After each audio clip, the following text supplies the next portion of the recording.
Hello and welcome. I'm Stephanie Morse. I'm Program Director here at Capitol Hill Arts Workshop. And today I am joined by Billy Friebele, our artist in residence for this year, 2022. Welcome, Billy. Thank you. Are you ready for the hard-hitting questions? I think so. Okay. Been prepping. All right, question number one.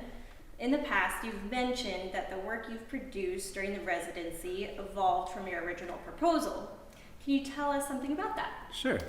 So the whole project actually started when my basement flooded and our entire area in Riverdale, Maryland was underwater for a bit in 2020. And I got interested in where all the water flows.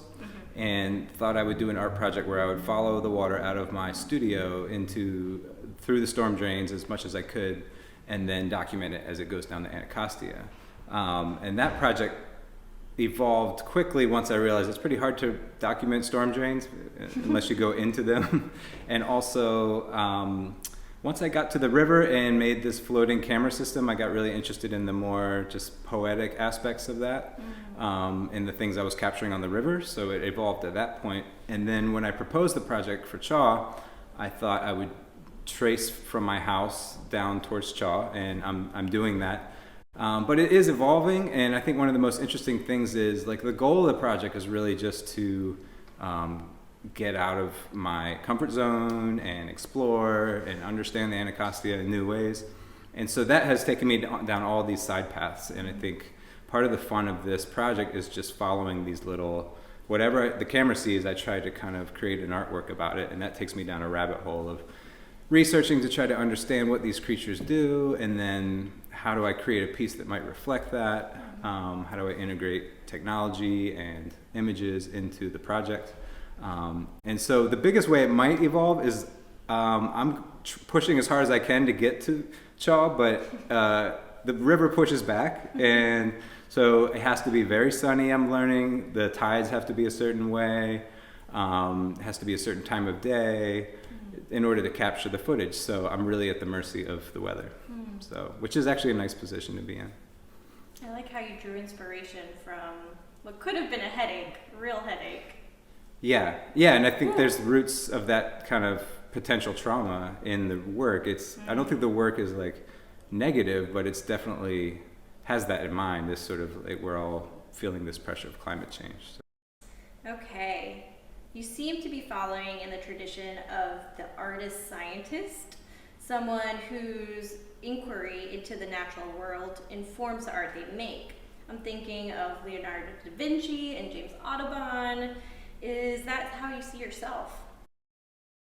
I am definitely intrigued by their work, for sure. And I think that sort of art science line is super interesting. Both my parents are scientists. My dad's a physicist. My mom's a biologist. And I think my work straddles that line. And so I went to a science and technology high school. And then when I got to undergrad, I found just the liberal arts and the humanities was super exciting and counterpoint to the science. And I really kind of didn't really decide to pursue the arts until I found connections between philosophy and art.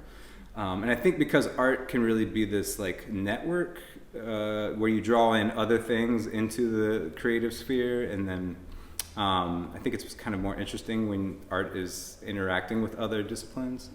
I went to MICA. I went to an interdisciplinary graduate program called IMFAST. And so all those experiences totally played into it. I think in some ways this project is a little bit of like a love letter to my parents, because I call my mom literally every day when I'm out on the river and, like, what is this species of fish, or what is this grass, or right now we're trying to figure out, it seems like there's an underwater fungus and we can't figure it out. And she's super knowledgeable, so I've been really interacting with her. And then my dad is more practical and a physicist and problem solving, and there's definitely that aspect to this as well. So I think art and science are both about looking and trying to gather knowledge in two different ways. And I think the other side of it, I would say, is that science is our kind of dominant paradigm right now, right? And we hope that science is going to save us from climate change, But I think that the arts have a role to play as well. The poetry, the storytelling, we're going to need all of these things to kind of, and we're going to need to work together, you know. I think that the more we can kind of connect all these fields, I think the broader base of knowledge we'll have. I think the creativity behind it too. Yeah. There's, you know, teenagers coming up with really creative solutions to ocean plastics and things like that. That's so neat.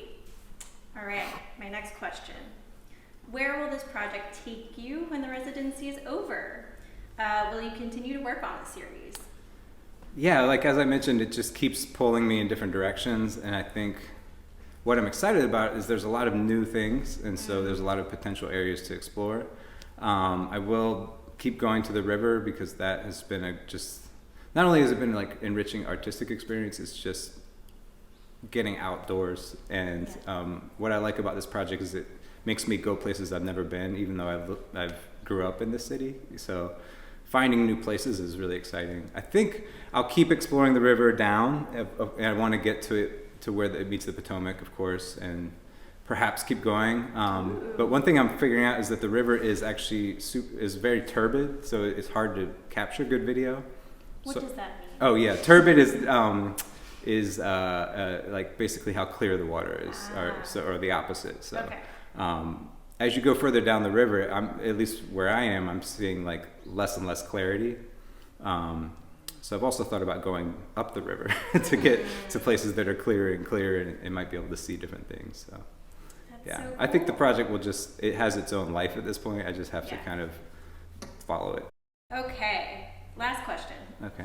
And you touched upon this already, but what takeaway, message, anything along those lines would you like our audience to leave this gallery with? Sure.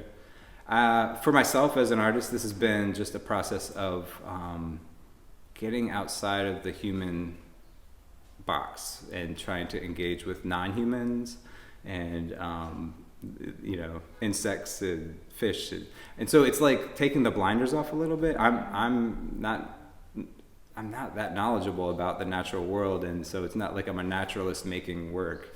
I'm learning as I'm doing it, and I'm just finding that process to be really rewarding. And so my hope would just be that you know, viewers kind of share in that experience and start to see their environment in new ways. Like when I come down to Chaw every day, I can't not notice the birds anymore and where they sit, which light poles they sit on, and where the geese are sitting and along the river and things like that. And so it's like once you take the invisibility factor off, it's you forever see it. So I'm just hoping that a little bit of that is translated.